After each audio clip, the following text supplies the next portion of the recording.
회원 여러분 안녕하십니까? 투자의 정석 정통 주식 채널입니다. 2020년 10월 21일 수요일 오늘 시황 방송을 시작하겠습니다. 어제는 시장이 마이너스에서 강하게 돌아서서 우리 시장이 약한 듯 하면서도 강한 장이다 하는 그런 인상을 많이 받았는데 오늘 장을 또 지켜보면서는 과연 강한 장인가? 지수는 플러스로 끝났지만은 뭔가 추가적인 수익이 뚜렷이 종목별로 수익이 잘 안 생기는 그런 장이라고 하는 것이 많이 보였고요. 또 눈에 띄는 것은 개인들의 매수세가 갈수록 취약해지면서 거래소에서 개인이 1200억을 순 매도를 보였고요. 기관이 1400, 또 외국인은 240억 매도를 보였습니다. 갈수록 개인들이 그 외롭게 매수로 버티던 이런 장세들이 갈수록 개인의 에너지가 약화되는 거 아닌가 하는 우려감을 낳았고요. 어제 특징적인 것으로는 지금 현재 개인의 대주주의 양도 차익 과세 한도를 지금 3억으로 낮추려고 하는 것이 정부의 안 아닙니까? 기획재정부에서 강력하게 그 3억으로 기존 그 계획대로 추진하겠다는 의지를 보이고 있는데 어제 일부에서 개인들의 그 부담을 우려하여 현행을 유지하겠다고 하는 보도도 나왔다가 다시 또 청와대가 부인하는 그런 그 양상으로 비춰졌는데요. 아무리 봐도 현재 그 정부의 의지가 강한 그런 측면으로 봐서 3억으로 낮춰지는 거 아닌가. 이것이 가뜩이나 지금 현재 시장의 매수세를 위축시키는 요인이 될 수도 있을 것 같고요. 그 다음에 최근에 보면 또 위안화가 강세가 되면서 우리 원화도 같이 강세를 보이고 있지 않습니까? 그거는 뭐 원화가 위안화도 강해지고 원화도 강해진다고 한다면은 그 나라의 경제 상황이 좋아지면 그 자국 화폐가 강해지듯이 지금 현재 미국이나 유럽 같은 데 보면 코로나 2차 팬데믹 영향으로 경제 봉쇄 조치가 추가로 시행되면서 경제 회복 기미가 보이지 않지 않습니까? 미국이나 유럽은 그런데 일단 우리 중국은 2, 4분기에 마이너스 성장률에서 3, 4분기에 4.8%, 엊그제 발표한 걸로 4.8%의 경제 성장률을 예고를 했고요. 또 우리도 마찬가지로 코로나의 이 통제를 그 방역에 성공하면서 우리도 동반해서 경제가 숨통을 트이는, 그래서 자국의 그 경제 상황이 좋아지니까 원화도 오르고 위안화도 오른다. 그러면 원화가 오르게 되면 또 마찬가지로 또 수출주에는 악영향을 미치는 거 아니겠습니까? 해외의 그 유럽이라든가 미국 이런 데 동반 성장을 해야 우리들도 좋아지는 건데 이 점이 조금 수출 관련주들한테는 좀 좋지 않은 영향을 미칠 것 같다는 그런 염려들이 보이고요. 오늘 개별 종목으로 뭐 빅히트는 어제도 얘기 많이 했었고요. 여전히 상승하면서 약해지는 양상이 계속 되풀이되고 있기 때문에 빅히트에 대한 것보다는 여타 다른 동반해서 하락한 엔터테인먼트 관련주들의 관심을 기울이는 것이 좋겠다는 여전한 그런 견해고요. 그 다음에 대표적으로 전강 후약이 되풀이되고 있으니까 이런 때일수록 종가에 사서 장중 반등할 때 매도하고 현금화하고 지켜보는 그런 매매 전략이 오히려 좀 맞을 것 같고요. 오늘 특징적으로 그 수산중공업이라고 하는 종목이 2290원으로 6900만 주 거래되면서 상한가를 기록을 했습니다. 뭐 별다른 이야기가 아니고 느닷없이 이게 또 정세균 총리의 서울 시장 차출설이 장중에 또 돌아갔고요. 상한가를 기록했는데 대선 관련주로는 본인 의지라든가 다른 거하고 관계없이 인맥으로 강제로 시장에서 갖다 묶는 그런 경향이 강하거든요. 뭐 수산중공업 회장 성함이 정씨라고 해가지고요. 같은 동, 어, 동분이어서 종친이기 때문에 이렇게 엮는 것 같은데, 여하튼 시장에 뭐로 재료로 작용할 게 그만큼 없다는 것을 반증적으로 보여주는 것 같고요. 또 하나는 성창기업 지주가 오늘 또 2,700만 주 되면서 거래량이 강세를 보였는데요. 이게 갈수록 그 관심 종목들이 주가가 이어지지, 시장이 취약하기 때문에 주가의 연속성이 그만큼 떨어지니까 다른 재료들을 갖다가 어떤 관련주로 끌어들이는 그런 양상들이 갈수록 심해지는데요. 이 성창기업 지주도 지금 부산 가덕도 신공항 관련 쪽에 대규모 토지를 보유하고 있다 해서 신공항 관련주로 분류를 하는 것 같고요. 어제 그 광전자라고 하는 게 그 광전자를 광운대 교수팀이 국제학술지에 에디터로 선정됐다 해가지고 시간에서도 강했는데 오히려 이게 주가가 상승할 그런 재료가 아니었음에도 오늘 하루 거래량이 4,600만 주 되면서 주가를 강하게 보였고 오늘 또 시간에서 특징적인 거는 광통신까지 또 주가가 많이 올라갔거든요.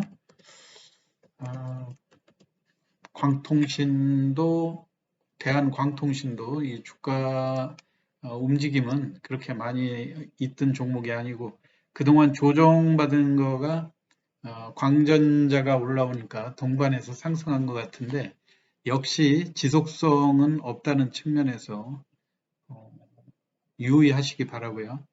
어제 우리 정통 주식 채널에서 선정했던 그 종목들을 한번 살펴보는 시간 갖도록 하겠습니다. SDN이라는 태양광 관련주가 오늘 또 마찬가지로 장중에 8% 정도까지 4,900원까지 반등했다가 또 마이너스로 기울었거든요. 자, 이런 종목들도 일단 주가가 조정을 1차 상승하고 조정은 충분히 보였는데도 불구하고 시장에 크게 상승에 대한 믿음을 갖지 못하기 때문에 장중에 반등을 유도했다가 밀리고 하는 양상들이 되풀이되거든요. 그렇지만 장중에 윗꼬리를 길게 남겼다는 이런 측면에서는 윗꼬리를 길게 남기면서 하락의 음봉의 그 몸통이 아주 작은, 그러니까 이런 것들은 충분히 그 상승 반전을 모색하고 있는 그런 지지 가격대를 형성을 하고 있다. 이런 측면에서 물론 단기 매매에 주력하시는 분들은 오늘 보합 정도에 사서 또 8%라고 그러면 당일날 하루의 상승폭으로도 충분한 상황 아닙니까? 그렇지만 지금 현재 전반적으로 그 미국 대선으로 인한 그 태양광 관련주들의 업황에 대한 기대감 때문에 장중에 소폭 반등하는 거에 만족하지 못하고 충분히 그 시세를 지켜보려고 하는 의도들이 많이 깔린 그런 매매로 볼 수가 있습니다. 지난번 10월 13일 날 상한가를 기록했을 때 1억 1천만 주가 거래됐고요. 그 다음에 1월 그 14일 날 5,700원까지 장중에 반등.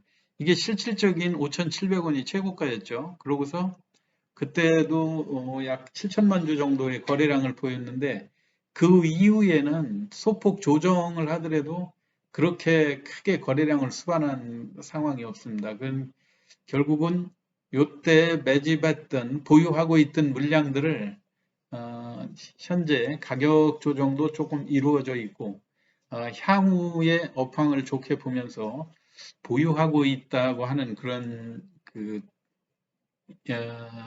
판단이 강하게 드는 종목들이죠.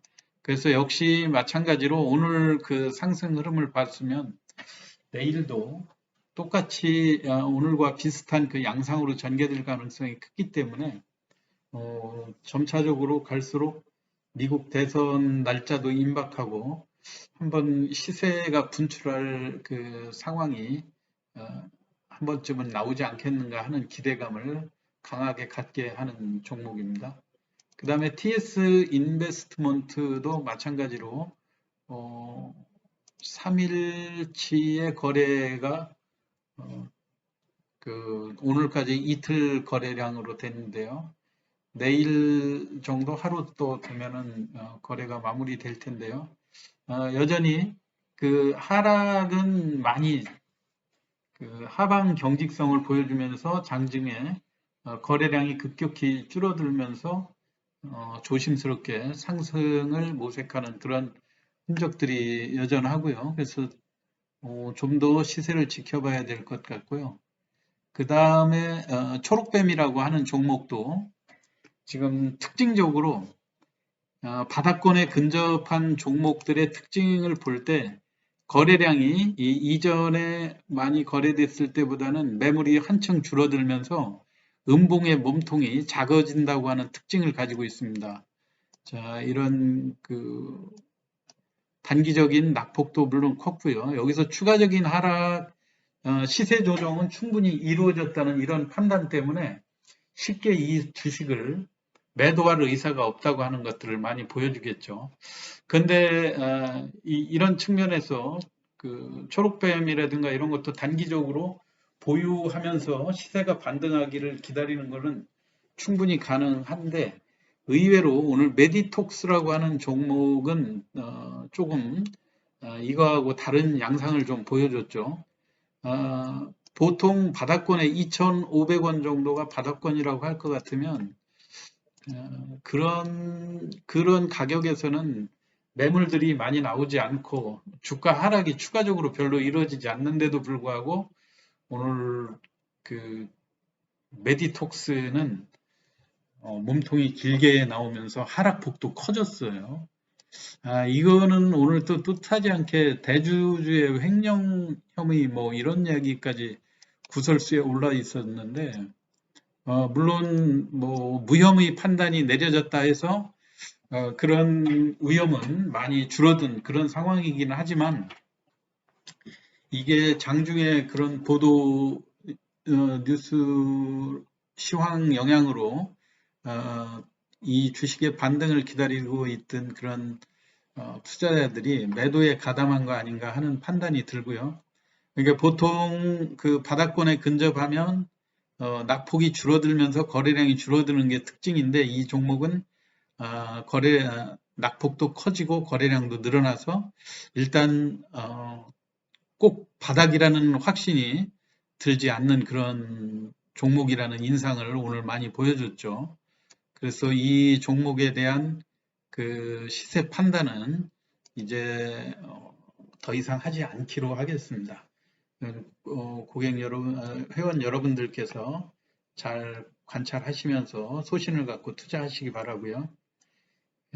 기타 KEC라고 하는 종목도 주가 조정은 상당히 많이 이루어졌는데도 불구하고 거래량이 줄어들면서 주가가 쉽사리 반등하지 못하는 그런 모습을 보여줬죠. 지금 장이 그만큼 취약하기 때문에 여기서 이 바닥권에 사서 이익을 누리고 있는 이런 선침의 세력들이 주가를 여기서 띄워서 더 추가 수익을 노리기보다는 일단 확보한 이익은 챙기고 보자고 하는 그런 매매들이 눈에 띄게 많이 나오는 거거든요. 특히 이런 때 어설프게 잘못 들어갔다가는 또 물론 지금 그 2,985원 그 3,000원 정도까지 장중에 거의 띄워놨다가 2,160원이 되면은 3,000원에서 2,000원 3분의 1 정도의 조정이 이루어진 거 아닙니까? 그래서 그렇다 하더라도 바닥권에서 수익 난 그런 세력들이 많은 만큼 약간 추가적인 조정도 염려에 또 두시면서 항상 주가가 보합권 이상으로 그 회복돼서 올라올 때 그때 보고 진입해도 늦지 않다는 그런 그 교훈을 잘 새겨서 매매하시기 바라고요. 단적으로 보여주는 게 어제 시간에서 강했음에도 불구하고 모바일 어플라이언스라든가 이런 종목들 어제 말씀을 드렸지 않습니까?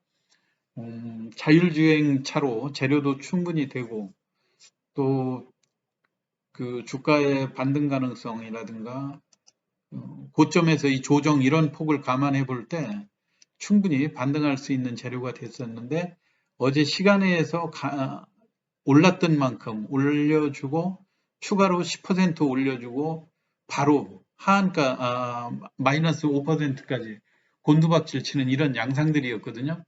이것도 지금 어떠한 종목이든 재료로 그 반대로 작용해서 강하게 끌고 갈 수 있는 그 임팩트가 부족하기 때문에 보통 바닥에서 조금이라도 이익이 남은 거를 우선 챙기고 보자고 하는 그런 심리 때문에 당분간은 이런 현상들이 지속될 것으로 생각이 됩니다. 그래서 이런 때 공략을 하는 거는 장이 심히 위축된 느낌이 보이면서 시작함과 동시에 매물이 강하게 늘어날 때 그리고 낙폭이 커서 시작할 때 그때를 오히려 매수 타임으로 잡는 게 성공 확률이 더 높지 않는가 그렇게 생각이 됩니다. 이게 종목은 지금 여러 가지 종목들이 가격 조정이 많이 이루어진 종목들이 많이 있습니다. 그렇지만 그 바닥권에서 자율 반등을 할 수 있는 그런 구간임에도 불구하고 쉽게 증시가 반등을 못하고 있다는 것은 지금 대외 경제적인 여건이라든가 모든 면에서 투자를 유인할 수 있는 환경이 갈수록 위축되고 있다고 하는 것을 단적으로 보여주는 예라고 볼 수 있거든요. 여하튼 이럴 때일수록 현금 비중을 높여가면서 보수적인 투자가 바람직할 것으로 생각이 됩니다. 오늘 시황 이것으로 마치겠습니다. 끝까지 경청해 주셔서 감사합니다.